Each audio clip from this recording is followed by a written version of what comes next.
Certo.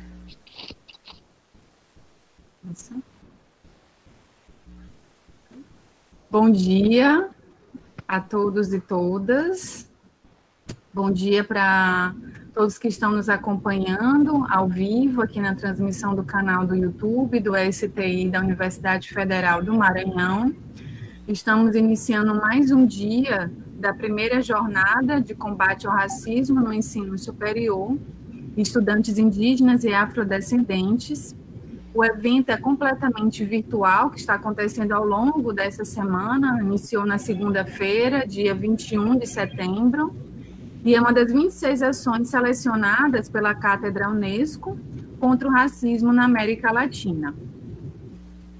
A nossa roda de conversa de hoje terá a participação da Isabel Talcani e da professora doutora Larissa Lacerda Menendez, que vai fazer a mediação dessa roda de conversa. Iremos também exibir 2 vídeos, vídeos aí selecionados do vasto material da Cátedra Unesco sobre racismo no ensino superior para divulgar, e ampliar esse debate, não só no Maranhão, bem como no Brasil e em toda a América Latina. Dito isso, eu chamo agora a professora doutora Larissa Lacerda Menendez para abrir as atividades do dia. Bom dia. Bom dia, muito obrigada a todos e a todas. Eu gostaria novamente de agradecer por essa equipe que faz possível acontecer esse evento, a equipe que está nos bastidores, a equipe de comunicação, a equipe de arte, e chamar para compor essa nossa mesa virtual a doutora Isabel Tereza Cristina Talcani, que é indígena da etnia Curabacairi de Mato Grosso, desde muito jovem é militante do movimento indígena, dentre os quais o acesso de estudantes indígenas mato-grossenses ao ensino superior. É doutora em estudos de cultura contemporânea pela Universidade Federal de Mato Grosso. Da Universidade Federal do Mato Grosso, possui mestrado em desenvolvimento sustentável na área de concentração povos e terras indígenas pela Universidade de Brasília e é graduado em propaganda e marketing pela Universidade de Cuiabá e em pedagogia pela Faculdade de Ciência e Tecnologia Invest. É membro fundadora do Instituto Yucamaniru de apoio às mulheres indígenas Bacairi, instituição que desenvolve pequenos projetos ecossociais culturais na sua etnia de origem. Pesquisadora vinculada ao grupo de pesquisa Coeduc da Universidade Federal de Mato Grosso, que é o grupo de pesquisa Corpo, Educação, Cultura, e ao grupo de pesquisa CAUIM, Estudos e Práticas Dialógicas no Contexto de Povos e Territórios Tradicionais da Universidade de Brasília.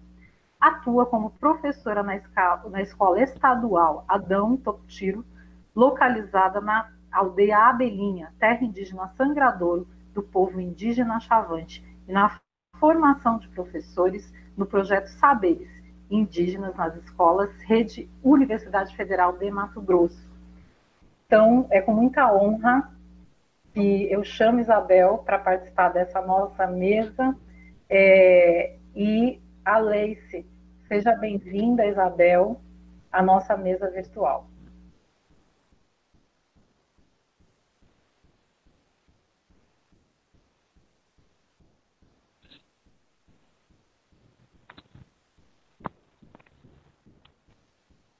Olá, bom dia a todos.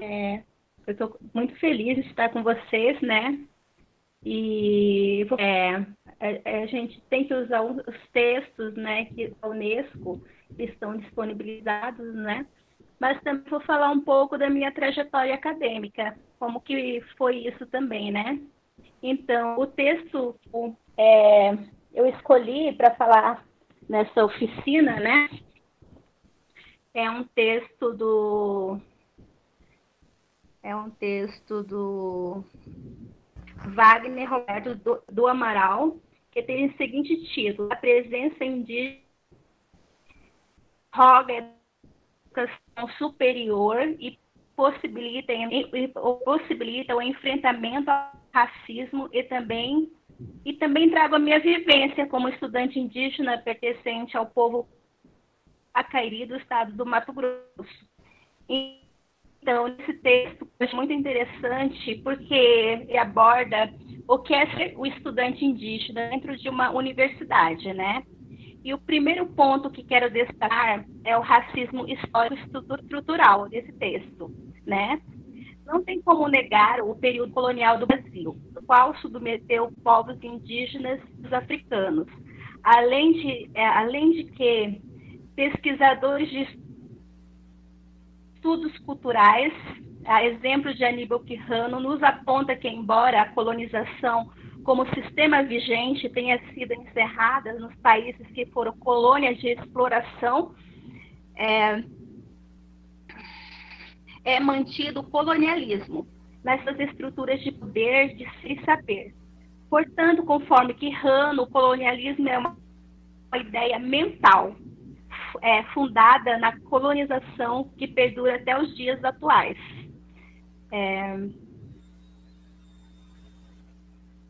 Assim sendo, a universidade, tal como conhecemos, com vários cursos, surge em 1920 no Rio de Janeiro.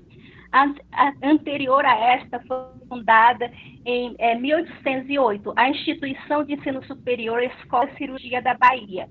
Conforme as datas, podemos verificar que surgem as primeiras instituições de ensino superior, que nascem com características de ser elitista, patriarcal, branco e eurocentrado.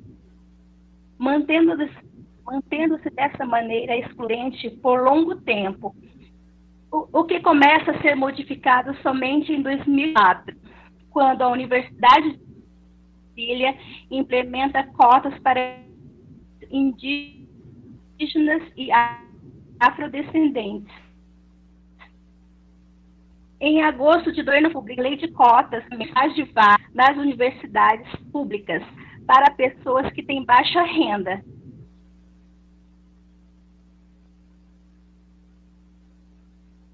Só um momento aqui. Baixa renda que cursa escolas públicas indígenas e afrodescendentes. Quer dizer que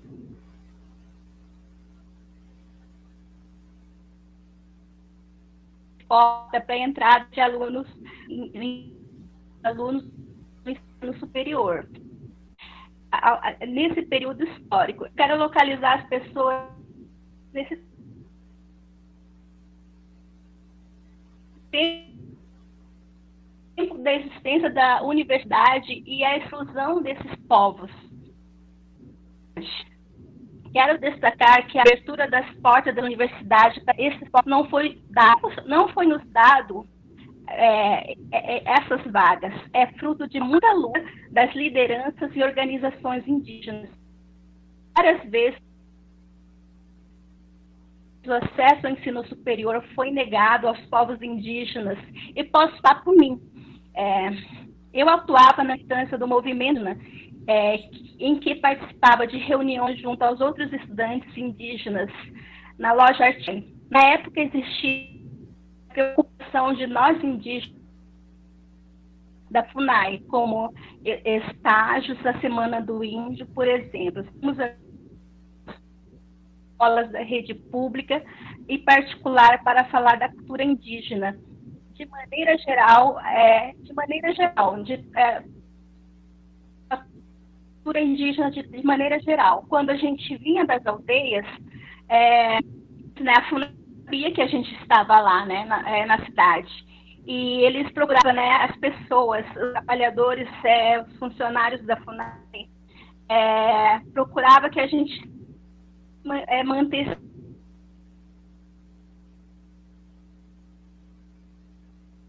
unidos dentro do meio urbano, mas que a gente tivesse um ponto de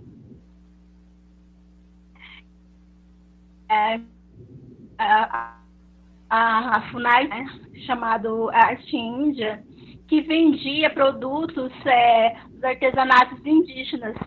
Muitas famílias, muitos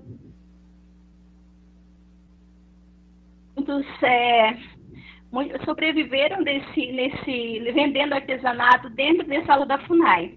E nós, estudantes indígenas de Cuiabá, a gente dentro da loja e a gente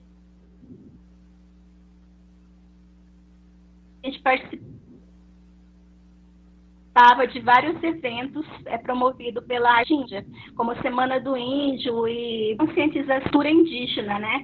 Isso que a gente fazia nesse período, quando a gente ainda estava no segundo grau.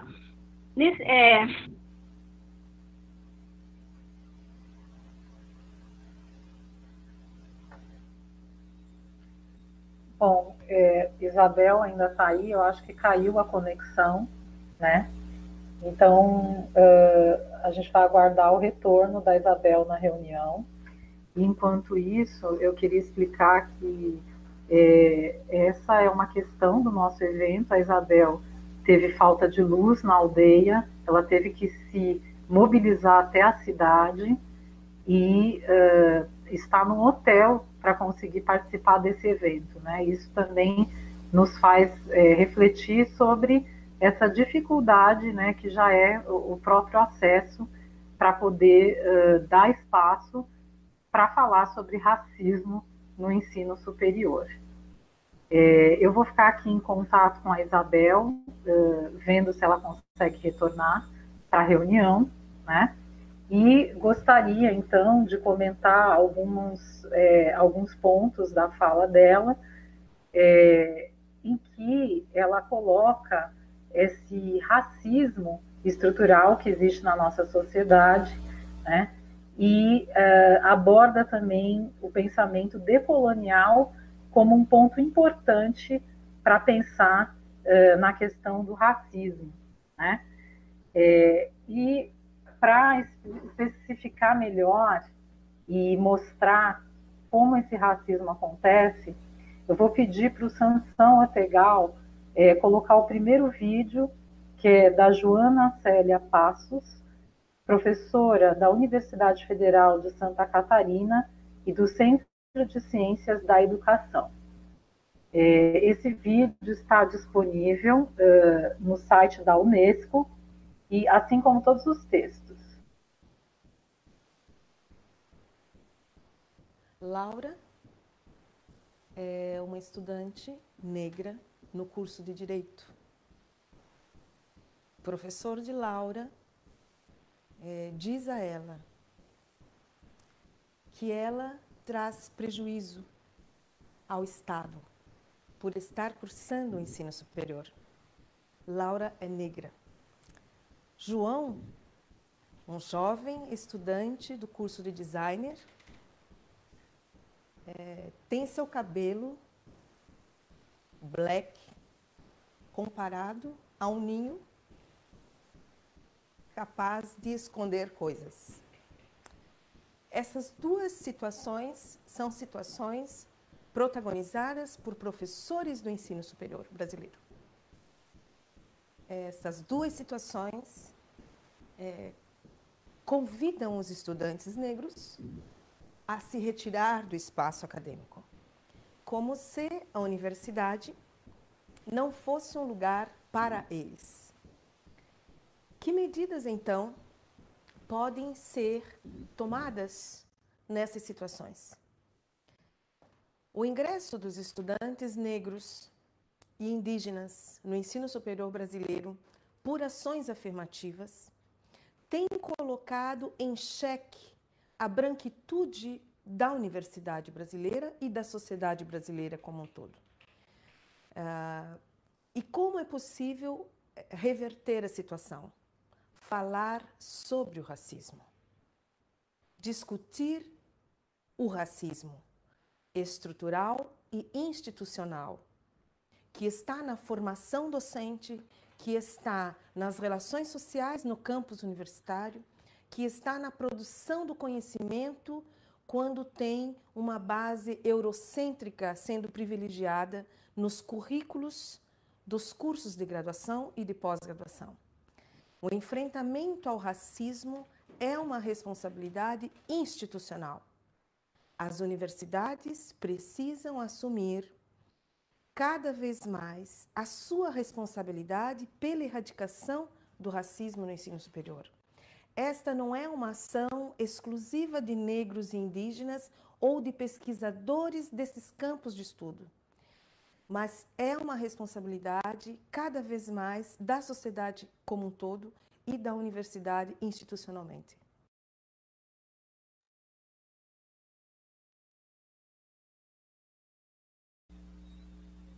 Muito obrigada, Sansão, por passar o vídeo. Eu estou aguardando a Isabel Talcani voltar. Caroline, eu vou pedir para você me avisar, por favor, tá? Quando a Isabel retornar. E, enquanto isso, né, vamos comentar o que foi falado aí pela Joana Célia Passos no vídeo. E eu gostaria de abrir essa minha fala comentando que nós só estamos debatendo racismo na universidade porque a universidade é um espaço muito racista, não é? Como já foi falado nos dias anteriores do nosso evento, é um lugar onde predomina um acesso às elites brancas e muito pouco acesso às pessoas indígenas e afrodescendentes, não é? Então, vi que Isabel retornou, conseguiu retornar da sua conexão. Isabel, a gente acabou de passar o vídeo da Joana Célia Passos, né, onde ela relata um caso violento de racismo praticado pelos próprios professores da instituição de ensino superior. Nesse vídeo, então, os alunos eles sofrem um comentário racista por parte do próprio professor, né? Então, nós estávamos falando aqui sobre a colonialidade e eu gostaria também de fazer um gancho com a sua fala, Isabel, né? Lembrando que esse conceito de colonialidade, ele abrange exatamente um fenômeno onde, embora as colônias, né, já tenham sido libertas e tenham proclamado suas democracias, permanece a estrutura colonial de poder, ou seja, no caso do Brasil, os portugueses foram embora, mas as estruturas racistas de divisão racial do trabalho, elas permanecem até hoje na nossa sociedade, né? Então, lembrando ainda que além da colonialidade, nós temos esse projeto da modernidade europeia, que é um projeto que oculta essa colonialidade.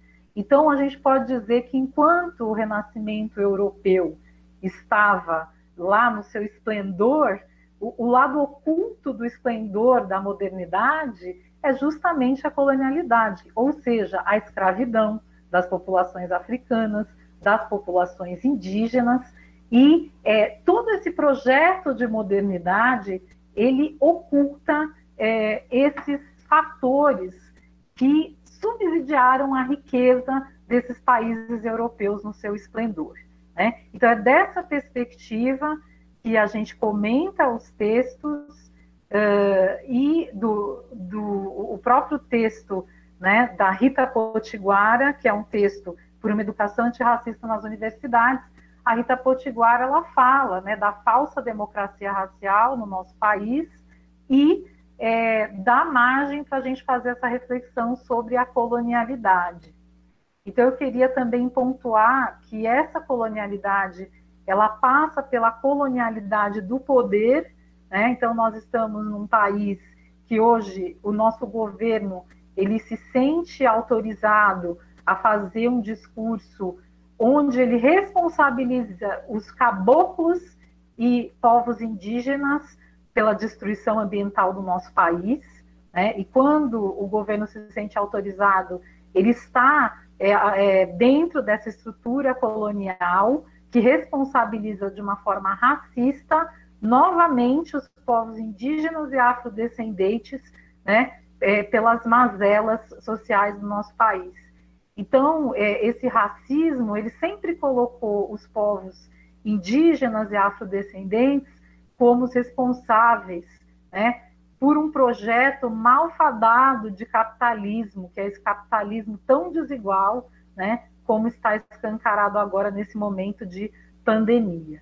Queria também destacar a colonialidade do saber, né, que é essa universidade eurocêntrica, onde predomina a geopolítica do conhecimento. Como a Ana Caroline falou ontem, só autores franceses, americanos, né, poucos autores indígenas, poucos autores africanos.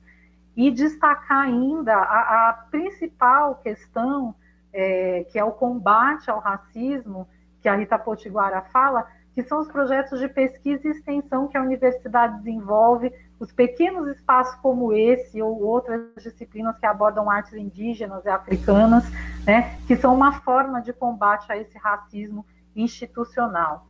E queria destacar também a colonialidade do ser, né, em que todos nós estamos inseridos nessa colonialidade do ser, né?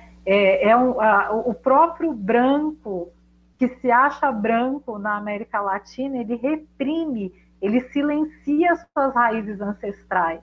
Eu já tive casos de alunas que vieram falar para mim: nossa, professora, depois da aula eu descobri que eu tenho a minha mãe é indígena, né? A minha avó é indígena, eu não sabia, né? Ou uma aluna que falou: olha, eu vi meu corpo, eu descobri que eu nunca entendi qual era o formato do meu corpo, mas agora eu entendi, eu tenho essas raízes indígenas.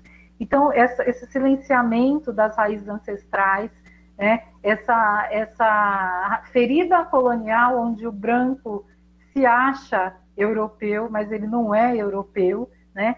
E, sobretudo, as práticas de racismo dos professores no ensino superior. Nossos professores ainda estão despreparados.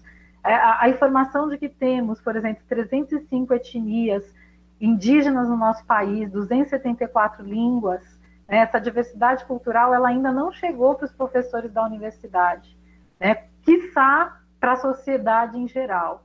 Então, as práticas racistas, elas continuam violentamente, cotidianamente, atacando as pessoas.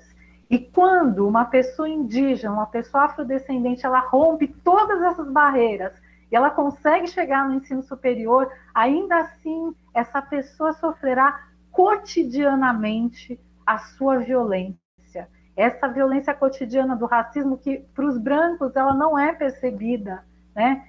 Porque o racismo, ele pode aparecer dessa forma escancarada, como mostrou no vídeo, mas o racismo também ele aparece de formas muito, muito sutis para os brancos, mas vivenciadas violentamente na subjetividade das pessoas indígenas e afrodescendentes.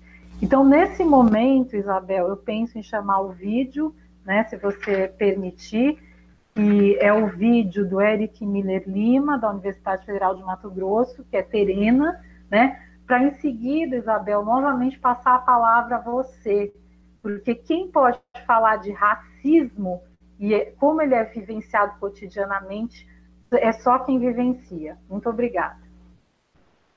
No Brasil, no Mato Grosso do Sul, eu faço parte do Conselho do Povo Terena, onde nós temos várias práticas atuantes na comunidade tradicional e também, enquanto jovem, na universidade. E na universidade, eu me comunico muito com os meus colegas e nós temos vários tipos de racismo que nós sofremos dentro da universidade, tanto quanto o racismo que já é mais velado, onde as pessoas nos excluem quando nos identificamos como indígenas. Também temos situações onde jovens são questionados pelos professores porque esses muitas vezes não acreditam em suas capacidades, onde tivemos casos que alunos que terminaram prova antes dos demais foram considerados como se estivessem colando ou como se estivessem forjando a prova por esses professores não acreditarem que os alunos indígenas que vêm da aldeia têm essa capacidade mental. E fora outras situações de racismo que a gente sofre todos os dias lá, não sendo mais tão escancarado, mas muito velado ainda, só que são situações que mesmo assim nos excluem e nos fazem nos sentir inferiores e muitas vezes leva ao grande índice de evasão que tem no Mato Grosso do Sul, em específico na Universidade Federal do Mato Grosso do Sul. Então é isso, muito obrigada, Sansão, por passar o vídeo. Minha querida Isabel, é isso. Quem pode falar da violência cotidiana sentida na subjetividade, não sou eu, e é com muita honra que eu passo a palavra para vocês, Adel.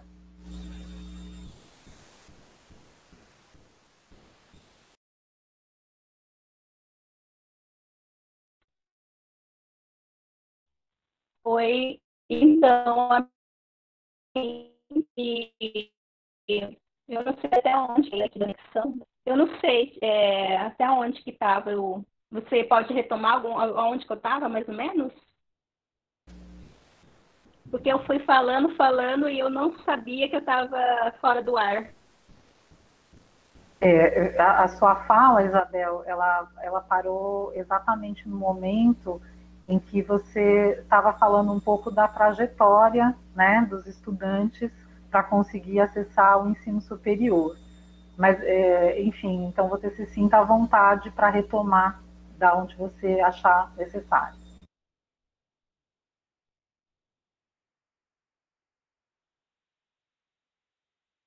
Então, eu estou relatando mais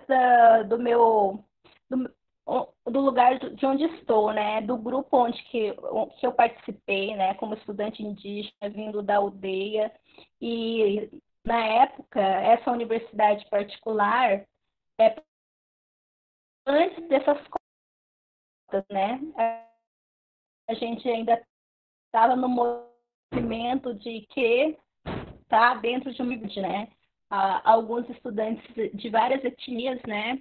A gente se encontrava nessa loja da FUNAI, na Arte Índia, para acompanhar coisas que estavam acontecendo do movimento, das questões indígenas, dos direitos indígenas, né? A gente ainda era estudantes do ensino médio, estava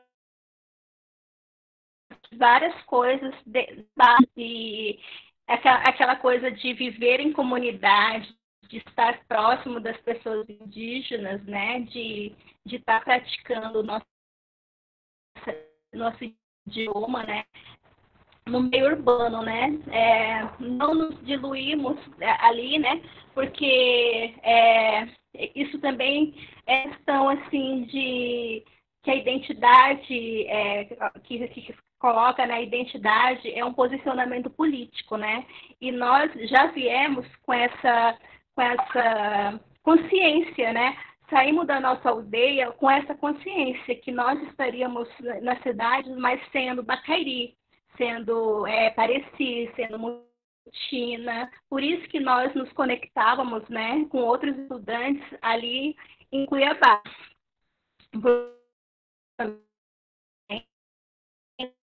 Né? A gente está, né, de várias etnias, é uma diversidade étnica muito grande no nosso estado, mas é um estado também que é eminentemente ruralista, né? E assim, e muito, muito bem, né? E isso que acontece, mas assim, teve um evento em 2007, né, que chamou muito a nossa atenção também, porque foi um evento chamado Ameríndia, né? Ameríndia, em 1997. Evento vieram indígenas da América Latina. E assim, e aí a reivindicação maior de todos os indígenas presentes é que era isso, né? Que os indígenas fizessem o ensino superior, que fosse seus próprios, que desenvolvesse seus próprios projetos, né? O querer estar dentro da universidade para os próprios povos indígenas é a questão de, né, autonomia, porque quando alguém faz por nós, não é nós que estamos fazendo, é outras pessoas que estão fazendo. É diferente de nós pensarmos nossos próprios projetos,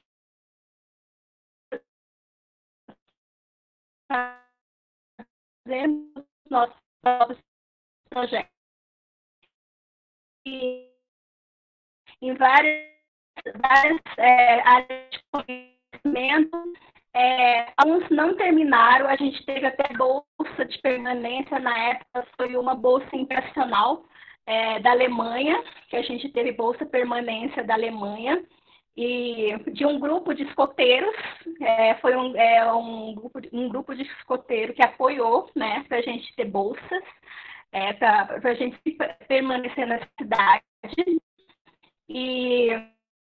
mas nem todos têm, mas tem algumas pessoas que hoje são atuantes, né, são bem necessárias para nós indígenas do Mato Grosso, né? Tem a Eliane Bacairi, que ela é advogada, ela está atuando, né, na questão, na Federação dos Povos Indígenas. A gente tem um arquiteto Bacairi também, né? Na época, porque nós que estávamos ali, e maioria Bacairi, né? Mas também tem a advogada Mutina, desse grupo, né? E é isso. As pessoas que conseguiram se formar nessa época estão atuando na questão indígena, né? Para os direitos indígenas, se estão na cidade hoje, estão atuando na questão indígena. Alguns voltaram para a aldeia, né? Então, aldeia como eu, né? Também retornei depois do doutorado para a aldeia. O segundo ponto que com esse texto a presença, né,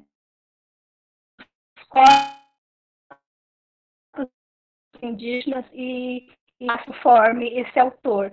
Ele diz assim: a presença progressiva dos jovens indígenas e afrodescendentes no espaço acadêmico provoca interrogações e indagações na universidade. Sua presença altera os protótipos construídos historicamente pelos livros didáticos escolares, pela mídia, que sempre os associaram ao desaparecimento étnico, ao assimilacionismo, embranquecimento e à mestiçagem, à violência urbana, a preguiça e os demais estereótipos as populações afrodescendentes e indígenas. A presença desses sujeitos expõe sua história, a ausência nos cursos de graduação e pós-graduação, até então prestigiados pela concorrência, seja no ingresso ou permanência de pessoas brancas e de classe média, quando não majoritariamente masculina. Quer dizer que voltando à questão, né, do colonialismo, a presença de pessoas indígenas e num espaço majoritariamente branco, quer dizer que está fora do eixo, está fora, né? E recorrendo, né, que ele fala assim, que a mentalidade é o tipo de mentalidade colonialista opera da seguinte maneira: associa a identidade racional à hierarquia e sociais. Quer dizer, que tem indígena doutor, não pode ter negro doutor, né? Isso que é. Ou então, um chefe, né? O chefe, o indígena, ou o negro, que são subalternos, né? É uma construção ao longo da história que esses grupos têm que ficar na subalternidade, né? Isso que chama atenção nesse texto aqui. Portanto, conforme o modelo mental, a universidade não é o lugar para o indígena e afrodescendente, e não estão nos seus espaços pré-estabelecidos. Quijano diz ainda que a América constituiu-se como um primeiro espaço-tempo de um padrão de poder, de vocação desse modo, e por isso como primeira identidade da modernidade. Dos processos históricos convergiram e se associaram na produção do referido espaço-tempo, estabelecerem-se como os dois eixos fundamentais de poder. Por um lado, a codificação de diferenças de conquistadores e conquistados e a ideia de raça, ou seja, uma suposta distinta estrutura biológica que situa natural inferioridade em relação aos outros. Nessa ideia de raça é construído nesse período, né? O índio, o branco e o negro, né? Não necessariamente nessa ordem, né? Mas, assim, é uma construção que se criou dentro do colonialismo, da colonialidade, aliás, a ideia de raça, entendeu? E a raça surgiu para subjugar. E a raça não pode existir para direitos, né? A gente vê muito isso, né, agora. Que parece que a política de cota criou a raça agora, entendeu? Quando é para ter direitos, não pode existir raça. Mas para explorar, para subjugar, se constrói a ideia de raça. É muito contraditório, né? Então, o que chama atenção também nesse texto é essa parte de estereótipos, né? Que é a ideia da identidade fixa. E essa eu recorro também a Homi Bhabha, que ele fala que a identidade fixa é uma construção do coloniador, é um discurso do coloniador, porque a identidade não é fixa, né? Aquela ideia que os povos indígenas têm que estar congelado no tempo, já tem um estereótipo formado na cabeça das pessoas, uma construção, né? Como que o aluno tem, que assim, às vezes, Isabel, eu sou Taguniro, eu tinha identidade. Agora, na universidade, escola não indígena, todo mundo fala assim para mim, né? Ai, mas você não é índia, você não parece índia, né? Desconsiderando toda a minha cultura, as minhas práticas, meu idioma, né?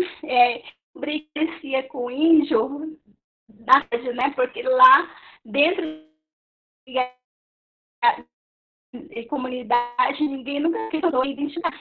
Eu estava no seio da minha família. A gente, dentro dos espaços públicos, fora da aldeia, que a gente vai construindo, né? Sabendo quem nós somos, né?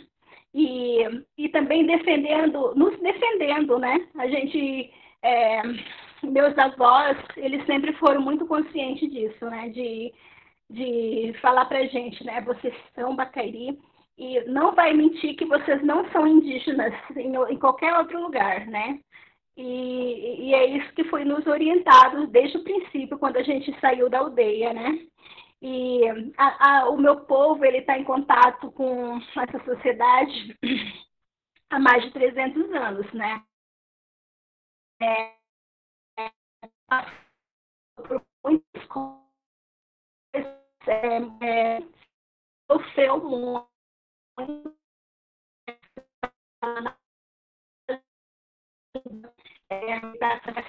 E assim, muitas coisas que massacrou, teve etnocídio realmente, né? E quando a gente, nos livros, a gente via essas coisas, parece que era alguma coisa muito distante, né?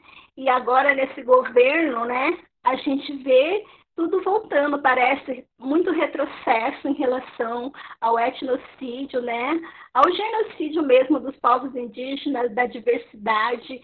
Eu acho que esse governo tem aversão à diversidade, mas nós somos povos diversos, o Brasil é pluricultural, entendeu? E a gente tem que defender essa pluriculturalidade, várias formas de ser, de amar, de existir.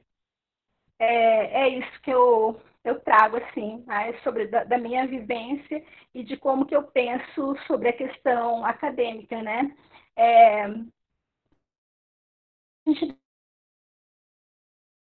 deixar de ser indígena ou a gente desrespeitar os saberes que são constituídos dentro da nossa comunidade.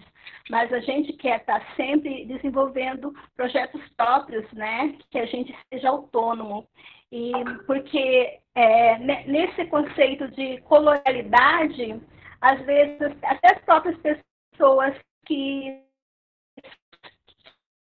querem ajudar os indígenas parecem de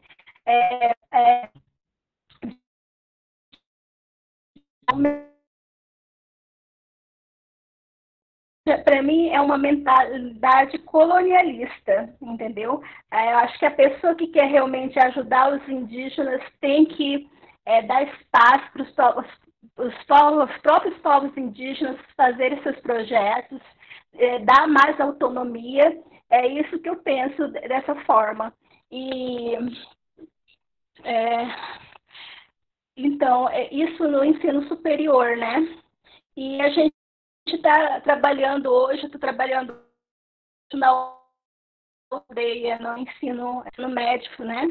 E tem muita coisa a ser feita, né? E hoje a gente nas escolas valoriza o idioma, né? Na minha época não era assim. Na minha época que eu estudei na aldeia, não era uma escola intercultural. Ainda essa escola intercultural, ela surge a partir de 88, né? E na época que eu estudava na aldeia, ainda era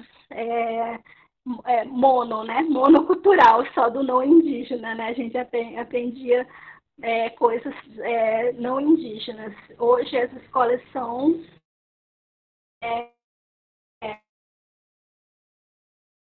aprendem outras coisas, valores, né? E isso só foi possível na Constituição de 88, né? E hoje a gente tem pelas cotas, muitas pessoas indígenas, né, que estão atuando de uma forma qualificada, né, e fazendo muita diferença para seu território.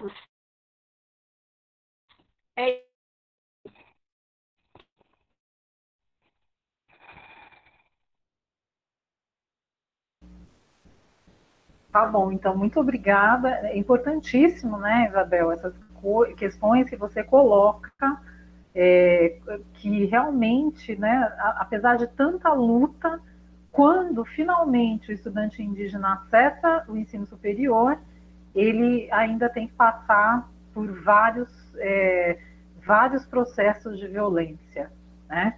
É um depoimento muito forte e eu gostaria, então, de perguntar para a Ana Caroline como é que estão aí as perguntas no chat, né, para a professora Isabel poder também responder. Bom, no chat nós temos várias perguntas e comentários.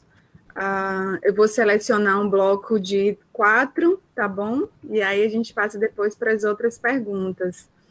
Bom, o Kleber Tapeba, ele está fazendo um comentário, né? Devemos destacar também a pressão que o sistema educacional faz para sufocar a educação escolar indígena. A Flávia Lacerda, né, também faz um outro comentário destacando como as cotas elas são importantes dentro da universidade. E aí vem uma pergunta do Henrique Ribeiro da Silva: como influencia a localidade na questão do ingresso de indígenas nas universidades? Eu sou da Universidade Federal do Paraná, campus de Curitiba, e aqui em especial conheço poucos indígenas graduandos. E aí, por fim, o Kleber Tapeba também ele faz um outro comentário, colocando que a Universidade Federal do Ceará, a UFC, tenta, através do programa ProLinde, graduando professores indígenas com PPC visando as disciplinas com professores indígenas e lideranças das aldeias participantes. Esses são os comentários e as perguntas do primeiro bloco. Então, Isabel, se você quiser comentar, né, essas questões que foram colocadas. Então, eu acho que assim, para a entrada dos universitários indígenas, né, o local, né, os indígenas têm que estar muito assim articulados, tem que ter esse desejo, né, como, né, se as pessoas não acessam a universidade, é porque não está ainda lado, né? Não sei como que acontece aí no Paraná, mas eu acho que existe sim alguns alunos indígenas do Paraná, talvez, porque assim, no mundo dentro da universidade existem vários mundos, né? E os indígenas têm que estar unidos dentro da universidade também, né? Porque se a gente não estiver unido dentro da universidade, a gente se dilui, né? Porque são vários campos, né? São várias coisas, assim, dentro da universidade. Mas se a gente tiver um grupo forte,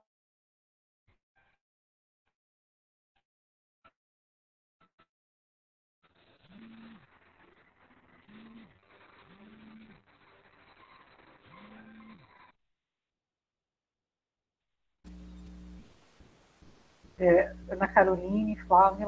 Oi. Então, e tem que ter os centros acadêmicos indígenas dentro das universidades, né? Na UNB tem um grupo muito forte em relação a isso, né? Eles têm centros acadêmicos, tem uma OCA, né? A gente, como indígena, dentro da universidade, a gente também tem que se fazer presente, né? E é isso. Dentro do estado do Mato Grosso, também tem a faculdade intercultural, né? Que é específica para pessoas com experiência também. Mas, inclusive, nesse mesmo período que eu entrei, estava surgindo a faculdade intercultural da UNEMAT, né? E assim, o movimento indígena, as pessoas indígenas de cada estado que tem que ter os seus projetos educacionais e a partir daí se unir com outros movimentos nacionais, né? É assim que acontece.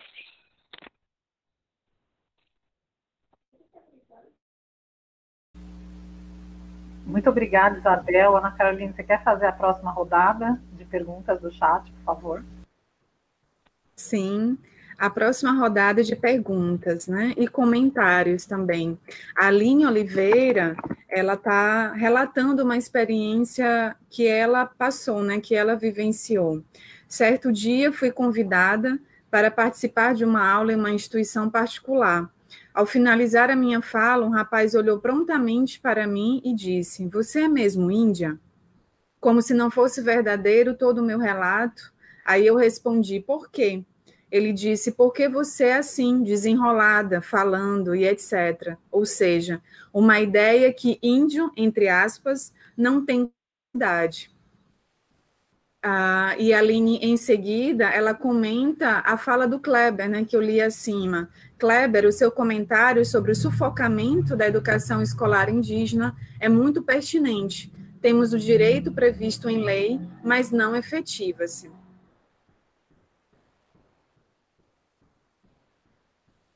Foram esses os comentários, né, e os relatos também que estamos recebendo no chat, a partir da fala da professora Isabel. Pois é, né, Isabel, e eu queria também só reforçar como... Então, porque o sufocamento... Como reiterada, né? O que acontece é porque a interculturalidade, esse sufocamento do saber indígena é uma coisa estrutural, entendeu? E a interculturalidade em todos os segmentos, todas de educação, ensino básico, médio e superior, é algo a ser construído e tem que ser construído por todos nós, né? Em todas as instâncias. Recentemente eu assisti o FG falando isso, entendeu? E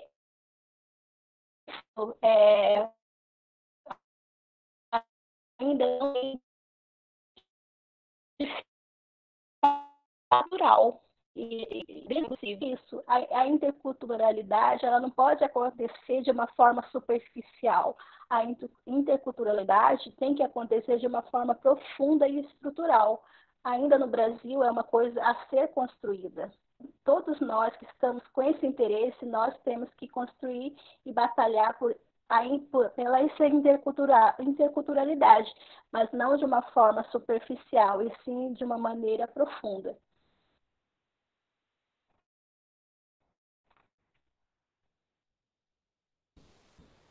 Exatamente. E eu não sei, Ana Carolina, se tem mais coisas no chat. Bem, Não, agora não mais. tá. Então eu acho que é muito contundente, né? Todos esses depoimentos que estão sendo colocados aqui. E tem uma questão aqui que é importante desse sufocamento, desse racismo que está sendo relatado aqui no chat, né? Essa luta toda, e eu acho que já está explícito que esse racismo ele atinge cotidianamente as pessoas, né? E aí eu gostaria, Isabel, de perguntar se você gostaria de colocar mais alguma coisa ou se a gente já pode falar, então, do que o texto propõe, né? Quais são as formas de combate ao racismo? Porque nesse evento a gente também tem como objetivo falar sobre o racismo, que já é uma prática pouco feita na universidade, né? Então, eu queria só retomar que os próprios professores do ensino superior praticam racismo, seja de uma forma muito violenta e escancarada, ou às vezes praticam o racismo com questões que às vezes passa despercebido pela maioria, né? O fato que a gente pode constatar é que a nossa universidade, quando eu falo a nossa universidade no Brasil, ela é racista, ela é de acesso às elites, que sempre foram elites brancas. A gente vem de um país que a democratização do ensino básico se deu em 1988, na Constituição, imagine o ensino superior. Então, ainda é um espaço em que se naturalizou que a presença do branco é que a presença desejada, a presença que as pessoas reconhecem. E quando existem as outras presenças, ocorrem as práticas de racismo. Então, eu queria, Isabel, que a gente falasse um pouco agora do combate ao racismo, né? No texto da Rita Potiguar, ela fala um pouco da importância das leis.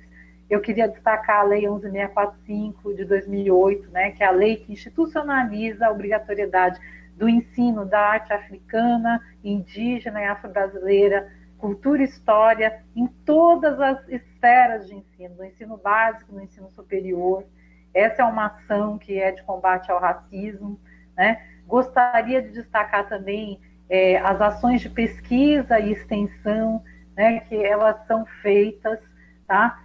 Comentar que a estrutura da universidade, do próprio sistema, né, de pesquisa, ele é uma estrutura, por exemplo, a gente teve cortes nas bolsas de iniciação científica para a área de humanidades.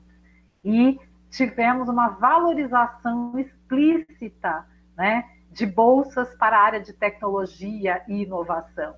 Então, a gente, quando a gente fala, né, dessa colonialidade do saber, ela vem de lá de cima, né, das esferas superiores, do próprio Ministério da Educação, da CAPES, do CNPq, que são essas agências responsáveis pela pesquisa, né? De qualquer modo, apesar de todo esse cenário brutalmente racista, a gente tem ações de combate ao racismo, ainda que pequenas, né, diante de tantas questões que estão sendo colocadas aqui. Então, eu queria que, se você pudesse comentar, Isabel, como é os espaços que a universidade pode promover para poder combater o racismo? Quais as práticas e as ações nesse sentido?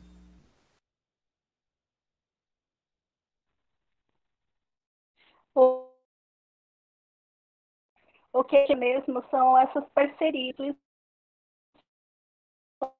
públicas, né?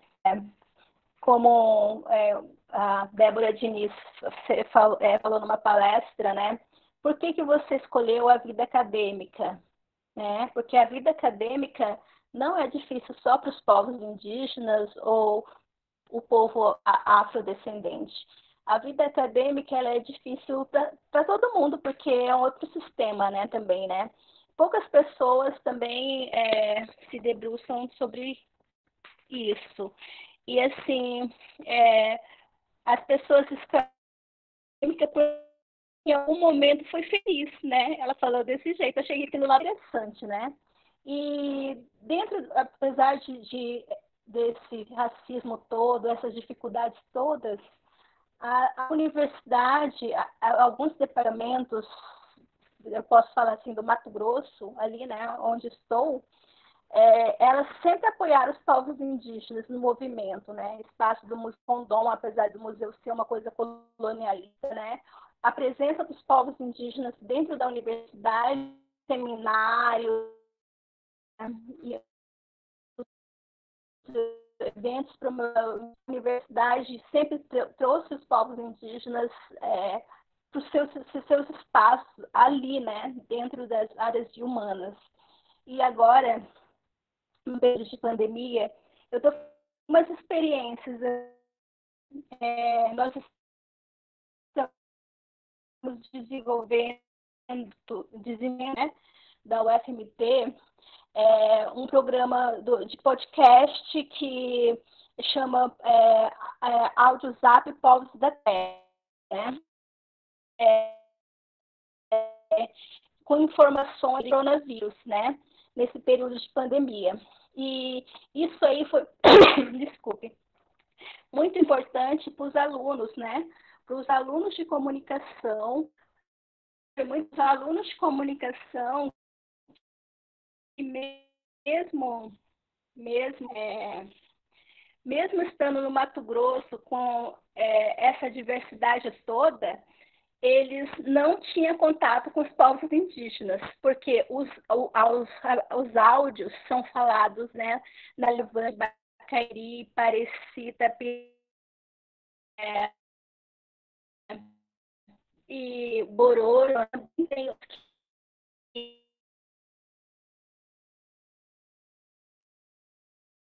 e estão na recuperação, né, fazem parte, né. Os alunos de comunicação, eles é um programa de extensão, né, esse projeto. E os alunos de comunicação não tinham contato com esses povos e com essa povo indígena, né. Eu acho que esses encontros têm que acontecer, esses espaços, tá? O povo afrodescendente tem cotas hoje para ingressos para dar aula, né? Para ser professor numa universidade. Já os povos indígenas não têm essa cota, né? Então, a presença indígena, por que a gente quer esses espaços para estar? Eu acho que muitas pessoas esquecem que nós somos contemporâneos, nossas comunidades ser autônomas, né? Assim, dentro da sua território, né? Ainda tem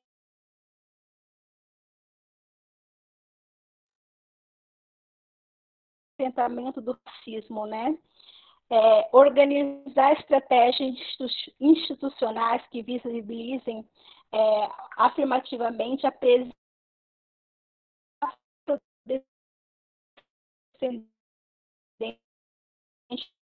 no ambiente acadêmico, a organização de eventos com temáticas, eixos de comunicação de trabalhos científicos, cátedras, incentivo a projetos de pesquisa, ensino e extensão, criação de canais para recepção de denúncias, campanhas de auxílios permanência, dentre outros. Importante que tais ações sejam institucionalmente pactuadas, planejadas, desenvolvidas e avaliadas, contando com a participação dos estudantes, bem com a audiência permanente de representantes de organizações e movimentos sociais afetados a essas temáticas. É isso que de sugestão ele coloca, que é necessário eventos, né, igual esse que está acontecendo, sendo discutido, né, porque como exemplo do estado de Mato Grosso, a gente tem uma diversidade étnica muito grande, ainda a nossa própria universidade não conhece os indígenas de Mato Grosso, né, ali. É isso. Indígenas sempre é aquele que é desconhecido, né? E esse desconhecimento é uma coisa proposital, né? É uma coisa muito essa questão e a universidade pode ser esse espaço de mais conhecimentos em relação aos povos indígenas.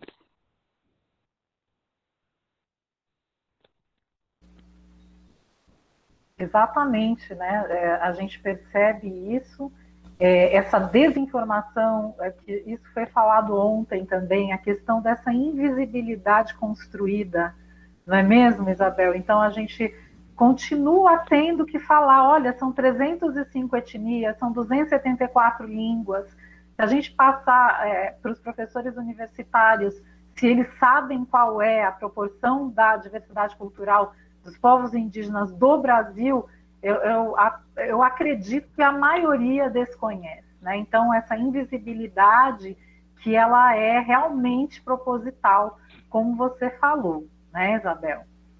E eu queria pedir, então, Ana Carolina, como é que está o nosso chat? Tem alguns comentários, algumas questões aí dentro desse debate?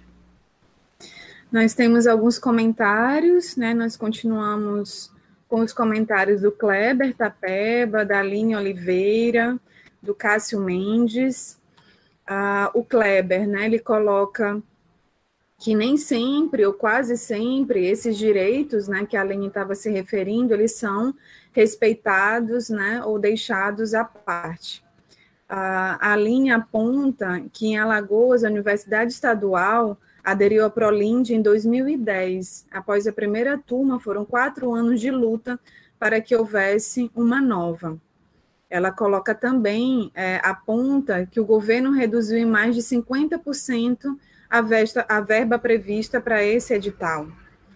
O Kleber coloca que hoje, se podemos excluir as pastas que têm contato com as comunidades indígenas, a universidade ainda não acredita na existência de povos indígenas dentro dos seus espaços, né? Uma triste realidade.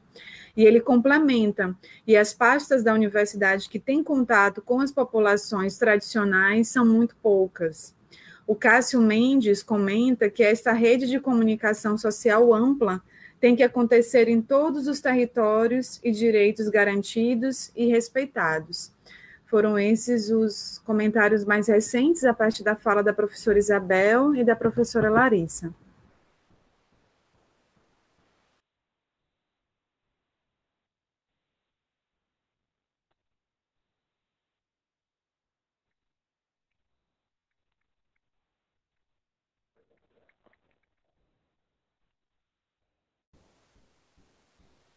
Isabel, não sei se você gostaria de comentar, né, mas chama bastante a atenção aqui essa colocação do Kleber Tapeba. Hoje, se podemos excluir a pasta que tem contato com as comunidades indígenas, a universidade ainda não acredita na existência de povos indígenas dentro dos seus espaços, né? Então, só retomando, a Isabel falou bastante da realidade de Mato Grosso. Eu tive a oportunidade de trabalhar 2 anos e meio no Federal de Mato Grosso, e realmente a presença indígena dentro da Universidade Federal, na época que eu trabalhei, que foi até 2015, né, Isabel, era uma presença marcante. Eu não sei se era marcante em termos de quantidade, mas era marcante no sentido de que existia todo um processo diferenciado, né? Eu acho que você poderia falar um pouco mais disso, não sei, Isabel, porque eu lembro que as pessoas iam para a aldeia, faziam o levantamento de quem gostaria de fazer cursos, que existia um comprometimento dos alunos em por que eles fariam aquele curso, no que aquilo poderia auxiliar nas suas comunidades. E realmente, talvez a Isabel pudesse comentar mais a respeito dessa realidade, né? E a gente poderia fazer uma reflexão a respeito de que, mesmo com as cotas indígenas, do jeito que é feito pelo SISU, né, ainda é muito inacessível para a maioria das pessoas das comunidades. no sentido de que a gente tem uma questão da própria internet, né, do acesso ao mundo digital. E, então, não sei, Isabel, você poderia comentar um pouco sobre isso?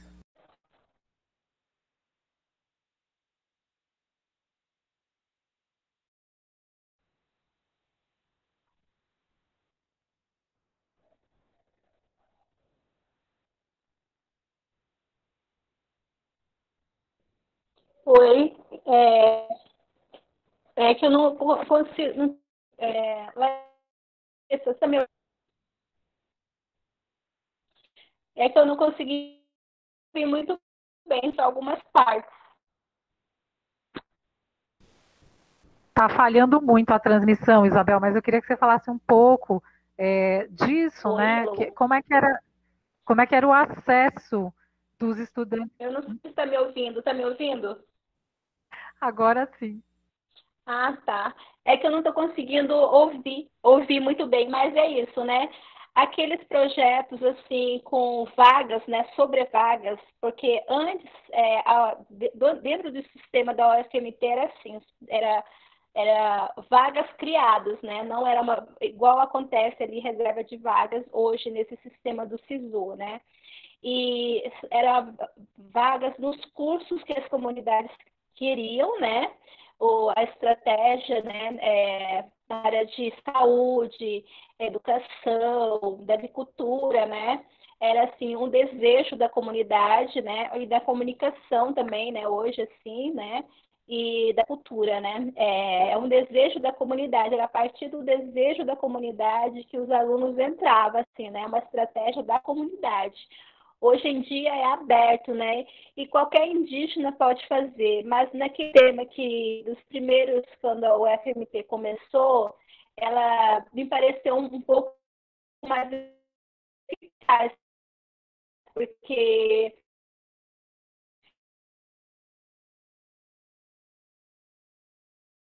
uma médica, né, que se formou pela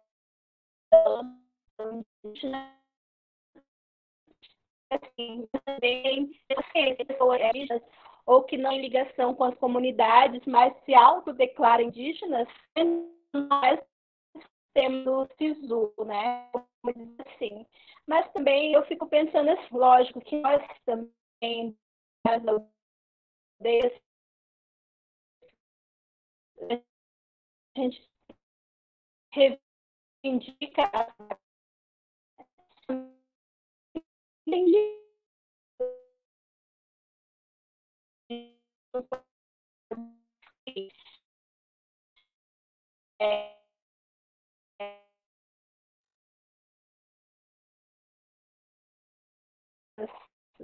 de pessoas que, que não fizeram os cursos se declarando indígenas, mas não deram retorno, né?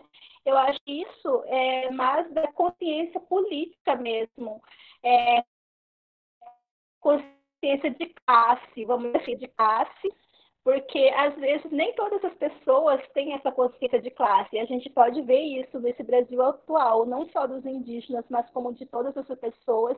Tem pessoas que não têm consciência de classe. Muito obrigada, Isabel. Também tem uma pergunta bem importante do Henrique Ribeiro da Silva. Ele está perguntando como influencia a localidade na questão do ingresso de indígenas na universidade. Ele está falando, olha, eu sou da Universidade Federal do Paraná, campus de Curitiba, e aqui, em especial, eu conheço poucos indígenas graduandos, né? Então, é muito importante essa pergunta, né, do Henrique Ribeiro da Silva. Então, quer dizer, a localidade, ela influencia no ingresso dos indígenas na universidade? Ele está falando de Curitiba, né, que é lá no sul.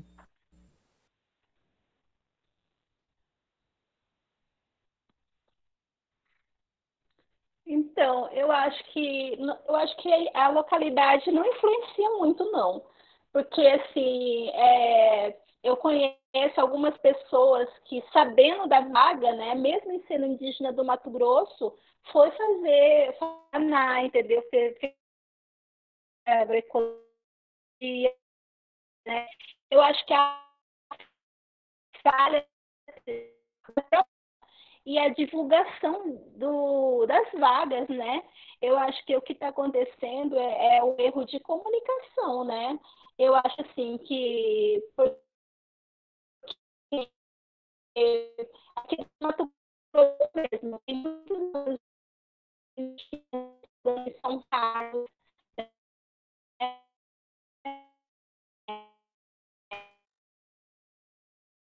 entendeu? Aqui, sabe, eles fazem, a própria universidade se estruturou para receber esses alunos, tanto na entrada deles, né, acesso ao vestibular, né?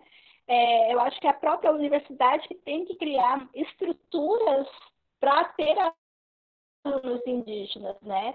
E muitos indígenas aqui do Mato Grosso estão indo para o UFG, né? Universidade de Goiás, porque a universidade faz toda uma divulgação, toda uma estrutura para os alunos fazer também o vestibular, né? Eu acho que, assim, se realmente essa universidade quer ter alunos indígenas, ele tem que se articular com instituições indígenas, indigenistas, né? Na divulgação, desde a entrada, né? Desde o vestibular, ter vestibulares onde de fácil acesso para as populações indígenas. Essas coisas, assim, eu acredito que o local não influencia. O que influencia é a falta de divulgação das vagas, e é isso, que a universidade não se estruturou para receber o aluno indígena. Muito obrigada pela sua resposta. É isso mesmo, Isabel. Eu me lembro, em Cuiabá, me chamou muita atenção.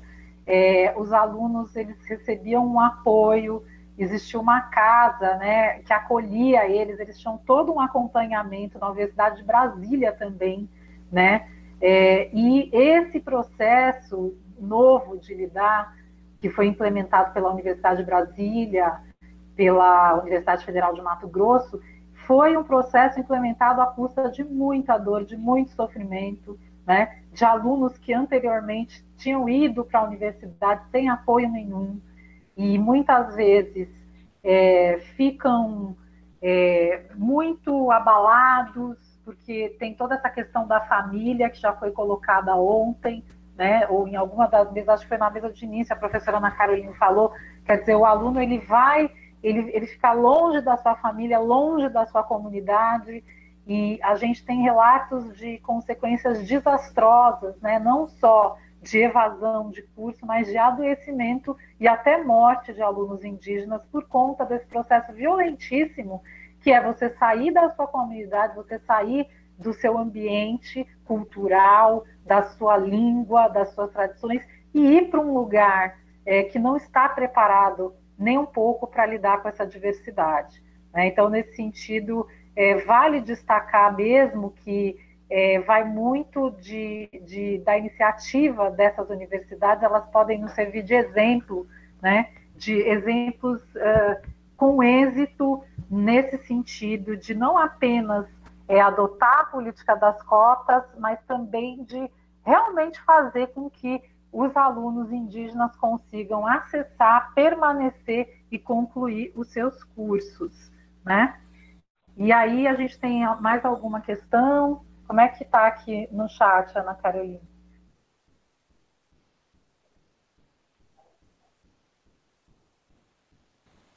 Temos algumas questões e comentários também.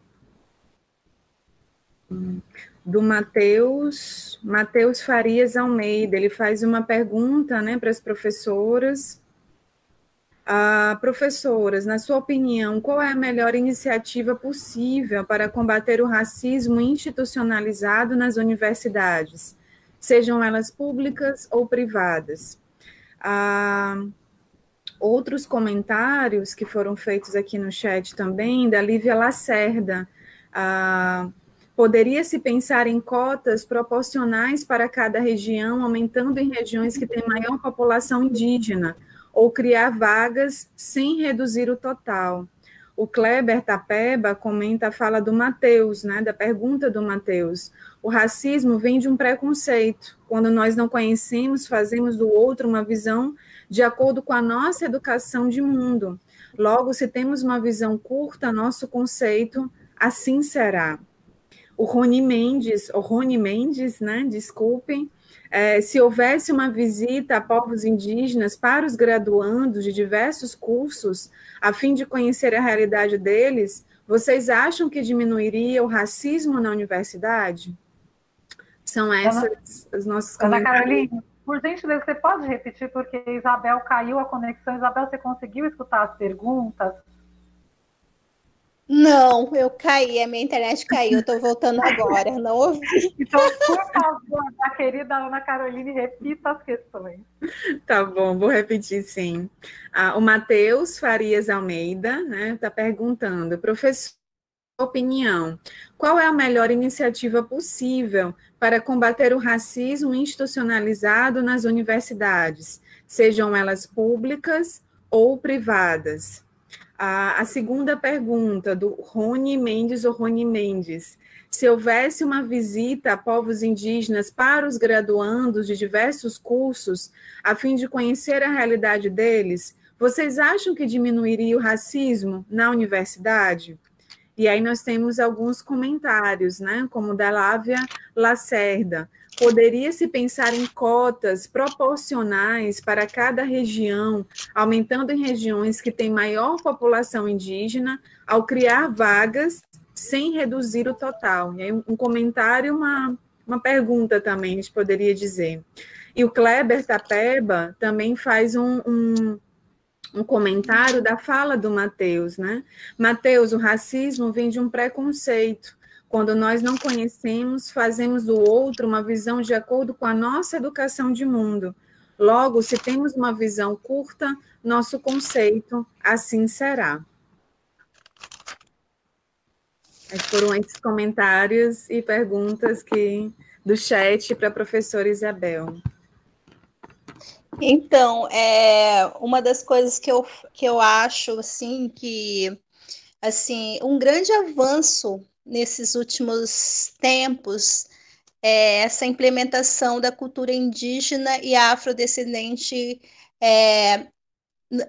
nas escolas, né? Desde as escolas básicas, né? Médio e superior, que tem que ter, e a revisão de livros, né?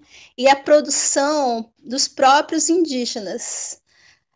Para mim, um dos marcos, assim, que eu, na minha opinião, é essa lei, né? E porque ela possibilita a revisão dos livros, né? E a produção própria também dos povos, né? E que seja ensinado sobre a cultura indígena e afro desde o ensino básico, né? E do ensino fundamental, médio e superior. É isso que tem que acontecer. A partir do conhecimento, eu acho que diminui o preconceito, né? Porque é o preconceito, né? Você não conhece. E o que se conhece é algo muito ultrapassado. E a presença de outros segmentos sociais, como indígenas e afrodescendentes, é um avanço nesse nível mental que o Quijano fala. A gente tem que avançar no nosso nível mental de colonialista. Todas as pessoas, todos nós, né? Porque a gente também faz parte do processo, né? A gente sofreu a colonização e a gente tem que avançar no nosso nível mental também. Todas as pessoas, a gente tem que ir para um próximo nível de humanidade. E eu acho que nesse momento que a gente está vivendo inúmeros retrocessos, mas ainda tem iniciativas que estão assim possibilitando a construção de um futuro para todos nós. A gente está numa mesma casa, no mesmo planeta. A gente não pode ficar destruindo as coisas, a gente não pode destruir a natureza, as águas, poluir as águas. A gente está numa casa comum. Eu acho que os povos, a maior mensagem dos povos indígenas é essa, sabe? Chamar atenção para a destruição da natureza, né? A destruição de tudo. Gente, a gente está numa casa comum, a gente está no mesmo barco. Se der errado, todo mundo vai afundar. Eu acho que é isso que é a maior mensagem dos povos indígenas, né? Sobre a preservação da biodiversidade, a preservação da diversidade, de tudo, das florestas, do cerrado, dos biomas existentes, né? Ainda a gente não conhece, a ciência não conhece o que existe nesses biomas. Tem muita coisa ainda para ser conhecido. Vamos para o próximo nível, né? Para o próximo nível de humanidade. Vamos elevar nossa mente, né? A gente ainda está pensando como nessa colonialidade, como a gente está pensando ainda em coisas do passado, e isso não cabe mais para nós, senão a gente não vai se salvar, nós não vamos se salvar. Essa pandemia já é um recado da natureza para todos nós, entendeu? A gente tem que ir para um próximo nível. E é um avanço quando os povos indígenas estão dentro das universidades e outros povos estão. Porque é isso, vamos caminhar a nível mental todos juntos, né? Todos juntos, a gente está numa casa comum. Isso que tem que acontecer. Eu acredito nisso. Tem algumas iniciativas, né, de que levam os estudantes nas aldeias. Isso sempre aconteceu, inclusive crianças, né? Crianças da educação básica. Tem algumas aldeias que fazem isso, né? Inclusive tem turismo também, né? Turismo hoje, vai conhecer a comunidade. Eu tenho assim depoimento de uma professora, né? Da escola Waldorf, é uma escola particular, que quando ela levou os alunos para a nossa aldeia, os alunos vieram diferente, porque eles faziam uma ideia do indígena do passado, eles vieram diferente da aldeia. Eu acho que essa vivência, né, o experienciar, é uma coisa válida. Eu acredito que se a gente vai tornar as pessoas próximas, mais humanas, considerar o outro de uma forma respeitosa, né? Isso é válido para mim. Eu acho que acredito que levar os alunos para experimentar, né? Quando você está estudante, você não vai para a Europa, você não vai para, né, outros lugares, conhecer a cultura, experimentar outras culturas, né? Por que não vai também experimentar a cultura dos povos indígenas, né? É uma experiência, com certeza, essa pessoa que vai conhecer outras culturas, ela vai sair muito mais rica, né? Muito mais rica na sua experiência. É isso. Não sei se eu respondi. Sim, e tem a pergunta, né, a respeito das cotas também, né? Será que resolveria pensar em cotas proporcionais para cada região? Isso aumentaria o acesso dos alunos indígenas na universidade? De proporcionar a quantidade populacional ou a diversidade étnica? Ou a quantidade de povos dentro do... Eu não entendi muito bem. O total... Por exemplo, ter um número de cotas proporcional, né? Então, por exemplo, estados com muitas etnias, como Amazonas, Mato Grosso, ter mais vagas para indígenas, essa é a pergunta que está aqui. Isso melhoraria, isso facilitaria o acesso das populações? Eu acho que facilitaria, mas não é só as vagas, né? E no caso do aluno indígena morador da aldeia, né? Tem que ter também auxílio moradia, essas coisas, manutenção, porque assim, o aluno indígena que vem da aldeia, ele faz muito trabalho, né? Que nem você falou, informática, tem que lidar com muitas outras coisas que ele não lidava na comunidade, né? E tem que ter auxílio para essas coisas também, né? Porque a manutenção desse estudante dentro da universidade também, né? É isso. Eu não sei se só as vagas resolveria a permanência, né? Porque, assim, indígena geralmente também casa cedo, né? Tem família, é um negócio assim, né? É assim, né? Tem que a manutenção. Acredito que as vagas e a manutenção desses estudantes indígenas que na cidade, né? Só as vagas eu acho que não resolve. Exatamente, né? Eu queria também falar um pouco aqui da Universidade Federal do Maranhão, e a Ana Caroline também, que está aí acompanhando de perto essa questão das cotas indígenas, né? Ana Caroline, acho que pode confirmar, e fica à vontade também para complementar a minha fala, Ana Caroline. A gente tem vagas, só que o problema, eu acho que não são só as vagas, né? O problema é assim, como o aluno se inscreve. Então, por exemplo, falar da aldeia Escalvado, dos Canela Ranco-Camecrá. Eles estão indo, como você falou, Isabel, eles estão indo para o Instituto Federal, eles estão indo para a Federal de Goiás. Por quê? Porque é outro processo. Existiu toda uma ação do Instituto Federal que foi até a aldeia. Né? Por quê? Porque na aldeia eles conseguem acessar mal a internet às 6 horas da tarde. E a gente sabe que esse processo geral de inscrição no SISU, ele é todo via internet, né? Então tem a dificuldade da conexão da internet, tem a dificuldade de entrar naquele site confuso. Eu não sou do SISU, gente. Quando eu fiz vestibular, não existia isso.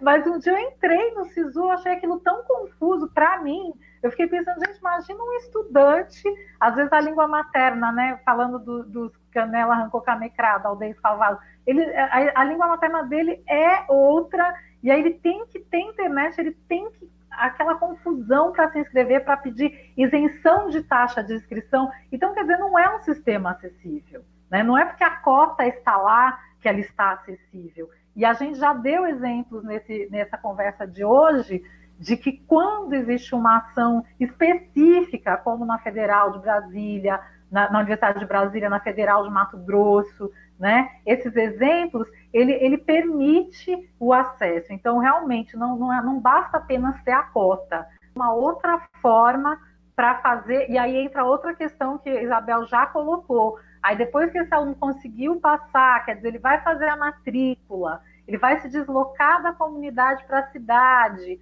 e depois ele vai ter que ter moradia em outro lugar, e ainda vai se defrontar com um ambiente que em absoluto não conhece absolutamente, né, nada da sua cultura, né? Então, nesse sentido, eu não sei se Caroline gostaria de complementar alguma coisa sobre essa realidade.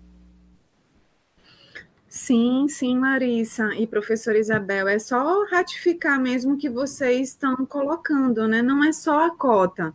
A cota, a gente poderia dizer que é um primeiro passo, mas como acessar essa cota, né? Como conseguir fazer uma inscrição no SISU Enem, e depois como permanecer na universidade, que geralmente é distante das suas aldeias, das suas comunidades, né? Como trazer as suas famílias, né? Os povos indígenas com toda a sua coletividade que é presente, né, que faz parte aí da sua relação interpessoal, né, com os seus filhos, com seus maridos, esposos, esposas, né, como acolher toda essa diversidade dentro do espaço da universidade, que é um espaço extremamente individualista, né, extremamente voltado para o indivíduo, para um sujeito único, e os povos indígenas enquanto sujeitos coletivos, né? Como lidar com com todas essas especificidades dentro do espaço da universidade, né? Então, eu penso que a gente tem que sempre pensar, como a professora Isabel está trazendo, como uma política de permanência e um contínuo, né? Da entrada, quer dizer, desde as ações da cota até a saída e conclusão desse estudante, né? Muito obrigada, Ana Carolina. Exatamente. E aí, sobre a questão, né, essa questão da visita para os graduandos, o Rony Mendes, né, eu gostaria também de comentar que, além do que a Isabel falou, com certeza, né, você conhecer, isso já destrói preconceitos que são construídos. É importante a gente falar que é uma construção. né? Essa falta de conhecimento, que são 305 etnias, 274 línguas espalhadas pelo Brasil, é uma construção, é proposital que esta informação não chegue à população, é proposital que se construa uma imagem dos indígenas, das religiões afro-brasileiras. Então, na ausência da possibilidade de ter contato direto, né, essa informação ela tem que chegar, e ela só vai chegar mesmo, infelizmente, até o momento, ela vai chegar pelas pessoas que estão preocupadas com essa questão, né? Então, enquanto a gente não puder fazer visita, às vezes as comunidades são distantes, então a gente também tem esse compromisso, essa responsabilidade e essa obrigação de fazer as informações chegarem. E como eu falei no início, a informação básica da diversidade cultural do nosso país, ela não é conhecida de todos nós, né? E então, para combater o racismo, as nossas ações ainda são bastante tímidas, porque é uma estrutura muito grande, mas são essas ações, né? A Lei 11.645 de 2008 e tudo isso. Devido ao fato de pessoas que não se enquadram nesses requisitos já terem ocupado tais vagas. Eu acho que ele já está se referindo aí aos casos de denúncia, né? Tanto de pretos e pardos quanto de indígenas, especificamente na Universidade Federal do Maranhão nós tivemos, né? Nós temos esses casos de denúncia. O Jadson também faz um outro comentário. Infelizmente, o currículo das licenciaturas ainda são bem carentes nesse sentido, quando é tratado, em disciplinas esporádicas e em caráter optativo, né, sobre a discussão das relações étnico-raciais. E a Lávia Lacerda, né, ela faz o comentário informando, muito esclarecedor, é preciso ir muito além das cotas. Esses os comentários e as perguntas mais recentes do chat. Obrigada, Ana Carolina. Isabel, então é isso, né? Como é que fica essas questões das denúncias? Então, porque é uma coisa bem recente essa questão do SISU, né? Mas eu acredito que está faltando uma articulação melhor, né, com as organizações indígenas, né? Porque, assim, a gente sabe, né, quando você faz parte do movimento indígena, se você... as pessoas, quem são os indígenas, quem veio da aldeia, quais são as famílias que estão na cidade...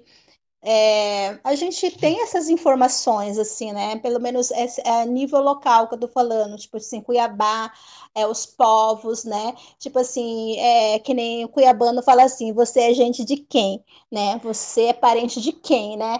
A gente sabe quem são as pessoas indígenas que estão na cidade, quais as famílias e tudo mais, o histórico, né? Eu acho que não tem uma instância que realmente possa verificar se a pessoa é de uma família indígena e que vem da aldeia, mas de outro lado eu acho também muito complicado esse tipo de coisa, né? Porque se você pensar mesmo, né? Tem muitos descendentes indígenas, né? Que, tipo, nas cidades, que a identidade foi negada, né? Essa identidade indígena se negou muito tempo. E eu acho um tanto complicado o que se quer, na verdade, né? O que se quer realmente? Se quer vaga para o indígena que está na aldeia, se quer vagas para todos os indígenas, todos os descendentes indígenas, não tem como entender bem isso, né? E também essa falta de uma articulação melhor para quem realmente precisa, né, dessas vagas. Eu acho que é uma coisa dado, né, assim, mas não está sendo assim, está existindo falta de coisa aconteça, né, para que aquela vaga seja realmente ocupada por uma pessoa indígena que vai fazer diferença na sua formação para o seu povo, para os povos indígenas, né? Porque nós precisamos, povos indígenas brasileiros, precisa de pessoas qualificadas para estar atuando, ainda mais nesse cenário. Por que a gente quer o ensino superior? Para defender nossos direitos, entendeu? De uma forma qualificada. Isso que a gente quer, né? Eu acho que é a consciência mesmo dessa pessoa que se declara indígena e depois se aproveita desse espaço de formação e depois ela não dá esse retorno para essa sociedade no qual essa pessoa se ficou, entendeu? Eu acho que é isso que tem que acontecer, é a própria pessoa se colocar mesmo, né? Ter uma consciência. Eu acho que isso é uma falta de consciência social da sua identidade. É isso.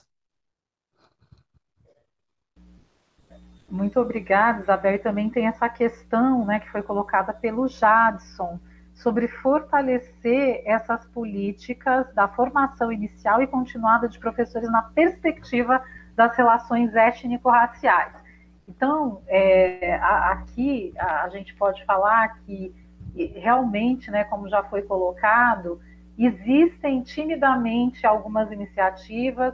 Eu faço parte do curso de artes visuais. Existe uma disciplina obrigatória, que é arte indígena, africana e afro-brasileira, e eu até já pedi para aumentar a carga horária dessa disciplina, porque são 60 horas para falar, né, de vários continentes, várias populações. Então, isso já mostra. Então, por exemplo, no curso de artes visuais, que eu tenho muito carinho, muito orgulho, não estou falando mal do meu curso, mas, enfim, ainda precisa se avançar muito nesse sentido, porque a gente tem um currículo inteiro de história da arte europeia, ocidental, né? E uma disciplina que ainda hoje é de 60 horas, uma outra ali que fala de cultura e material regional, que vai pegar a questão afro-indígena, mas, enfim, o currículo com a arte europeia, ele vence, sem dúvida, né? Então, como é que tá, Isabel? Como é que você vê, né? Eu falei um pouco, assim, de uma realidade do meu curso. Eu sei que em alguns outros cursos da universidade tem esse assunto, mas é isso, né? Ainda de uma forma muito tímida, muito aquém do que a gente gostaria. Eu queria saber, Isabel, como é que você vê essa inserção, né, da educação étnico-racial no ensino básico, que vai passar pela formação na licenciatura. Então, as pessoas que estão na licenciatura, elas vão ser professores habilitados ou não para tratar desse assunto.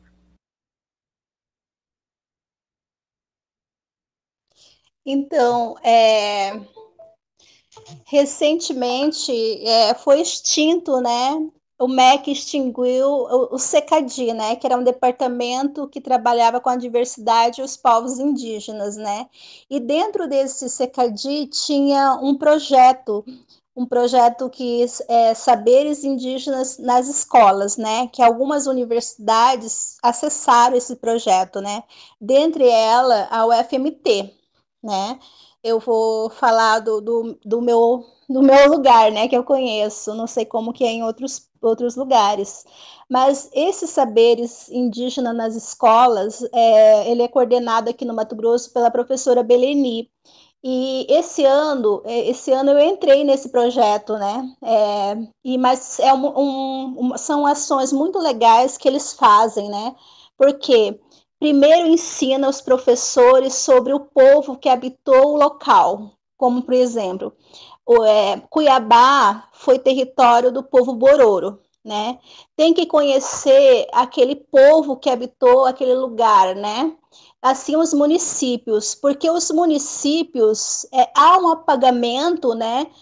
De quem habitou, quem habita, quem está próximo, as pessoas indígenas que estão próximos nos locais, né? Seja na capital, nos municípios, né? A história do município não tem história indígena, só tem história dos colonizadores, né? Então, naquela região onde estou, que nem assim, do meu povo, em Paranatinga, o primeiro que eles formaram os professores da rede municipal e estadual numa capacitação foi para conhecer os Bacairi, quem são os Bacairi, os Chavantes, né? Os povos que estão naquele município, né? E assim outros municípios. Os primeiros que tem que ser conhecido, né? São os povos que habitaram o lugar, como que aquele município foi construído, quem que habitava ali, qual a história daquele município, os povos indígenas, e depois para conhecer outros povos, né? E outras culturas, porque é muita coisa. Você conhecer uma cultura Bacairi é muita coisa, você conhecer uma cultura Bororo é muita coisa, mas já fez muitas diferenças para os professores da rede, né? Da rede municipal e estadual, né? É isso que essa formação continuada, não só dos professores indígenas, mas também dos professores das redes, né? Que vão atuar na educação básica, infantil, né? Municipal e estadual, né? Eu acredito assim. E eu achei isso muito semelhante, eu que nem estive nessa escola Waldorf na Alemanha, e era exatamente isso que eles faziam. Primeiro conheça o seu local profundamente. E depois você vai conhecendo outras coisas, né? Em outras dimensões, né? Do estado, do país e do mundo, né? O que precisa ser conhecido, né? Isso faz diferença para os professores, né? E eles, nesses saberes indígenas, eles trabalharam e até o próprio reconhecimento da sua indianidade, do cuiabano, né, do falar, dos ribeirinhos, né,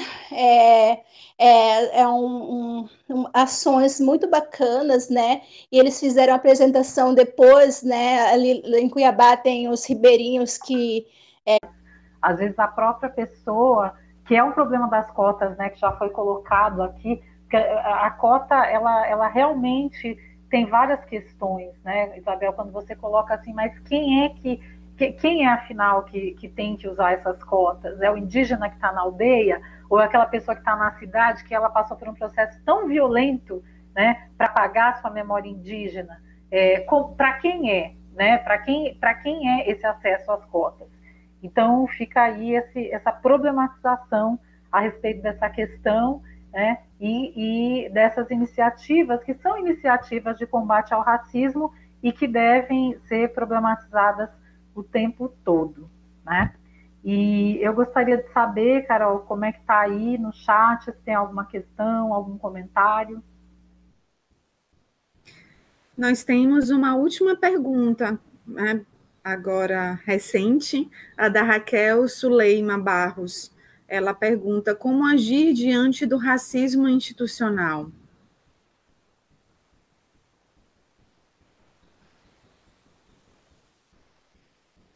Eu acho que tem as instâncias de denúncias, né? Tem que ser denunciado, jamais se calar, tem Ministério Público e tem outras instâncias, auditorias, né? Eu acho que não devemos nos calar diante desse racismo institucional. E só através das denúncias que vamos avançar. Se existir o silenciamento, não iremos avançar.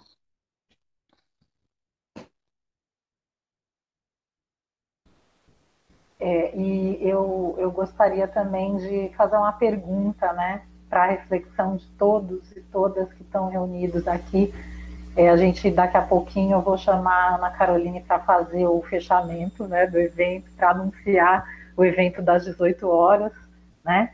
Mas antes eu queria fazer uma pergunta para você, Isabel, e que para reflexão, né? Como combater o racismo institucional, né? Como nós, professores, podemos lidar com as situações de racismo, né? Então, eu, uma professora que sou branca, eu me deparo com uma situação de racismo, né? Isso acontece todos os dias para os professores do ensino básico, do ensino superior, né? Como é que faz, né? Será que existe uma receita para isso? Quais são as medidas, né, que um professor, seja do ensino superior, do ensino básico, ele pode tomar para combater o racismo na hora que ele acontece ali, na sala de aula, né? Como, só retomando o exemplo da professora do vídeo da professora Joana Célia Passos, quer dizer, o aluno estava na aula de Direito no ensino superior e ele sofreu um ataque do próprio professor dele, né? O professor fez um comentário racista para o aluno. Como é que esse aluno se defende, né? E como que pode, quais são as providências que podem ser tomadas em relação a isso, e como que também se conduz uma situação de racismo numa sala de aula. Eu sei que não existe receita para isso, mas o que fica aí, pelo menos para a nossa reflexão?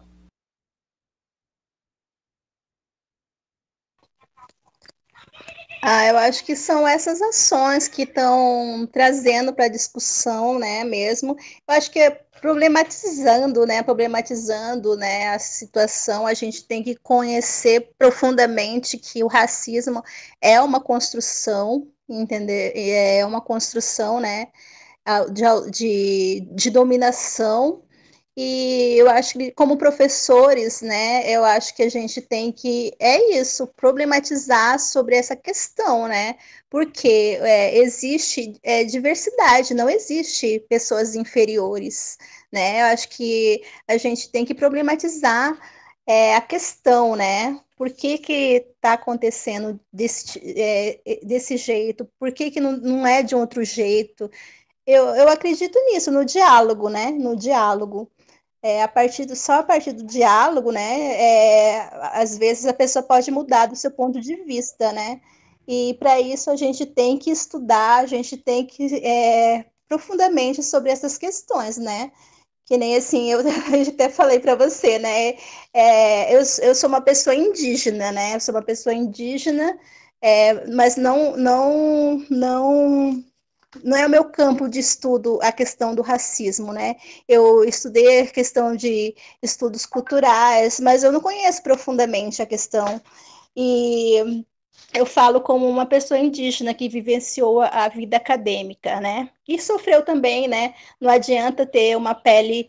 Você sendo indígena, mesmo se você ter uma pele mais clara, você sofre preconceito, né? Isso já é de praxe, né? E é isso, mas eu acho que a gente tem que problematizar, por quê?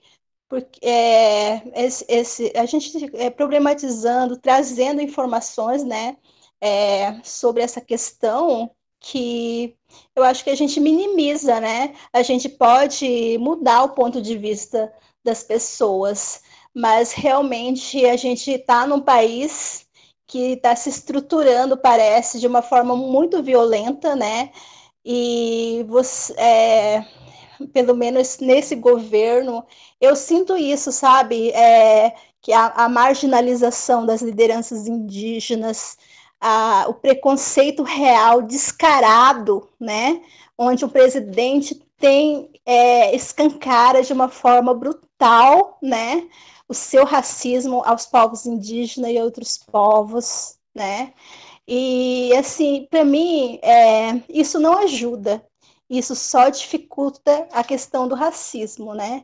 E é isso, é o racismo estrutural. Quem está no poder? Por que as pessoas elegem um tipo desse? Né? Porque a gente ainda não avançou como sociedade, né? E eu acho que talvez, né? Ou então essas iniciativas que realmente faz com que os indígenas entra na universidade, cria reações desse tipo tão preconceituosos, né? Porque medo de perder o seu espaço ou de ter uma outra forma de se fazer, de viver, né? Porque os povos indígenas acreditam no bem viver, né? A relação com a natureza.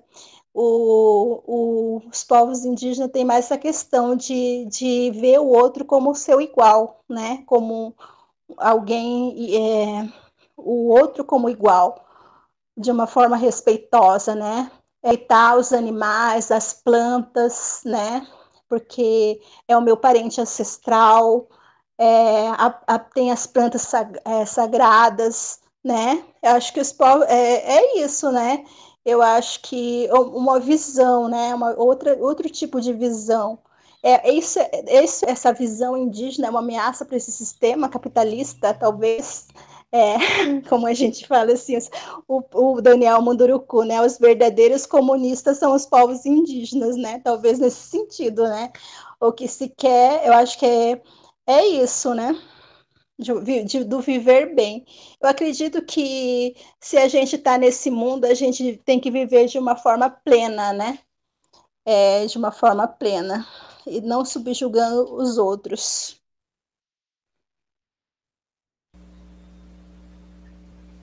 Exatamente, Isabel. Eu gostaria então de perguntar se você gostaria de deixar o seu recado. Nós já estamos quase chegando aqui ao final do nosso evento e eu quero agradecer aí a participação dos alunos, dos nossos, de toda a comunidade em geral que está participando aqui pelo YouTube, mostrando interesse nesse assunto. Isso já é muito bom. E então, Isabel, você gostaria de deixar o seu recado, né, para essas pessoas, estudantes que estão aí nos assistindo? Com certeza, as pessoas que estão aqui assistindo, né, são pessoas que têm um interesse comum, né, de humanidade, de querer coisas boas, né, tanto para si como para o seu país, para o planeta, né, e não vamos desanimar, vamos nos reanimar e vamos nos energizar para próximos passos, né? Vamos ser um país com diversidade, né? E a gente só se enriquece com a diversidade. A maior riqueza desse país é a sua diversidade. E os povos indígenas e outros povos que foram negados ao acesso ao ensino superior precisam estar nesse espaço da universidade.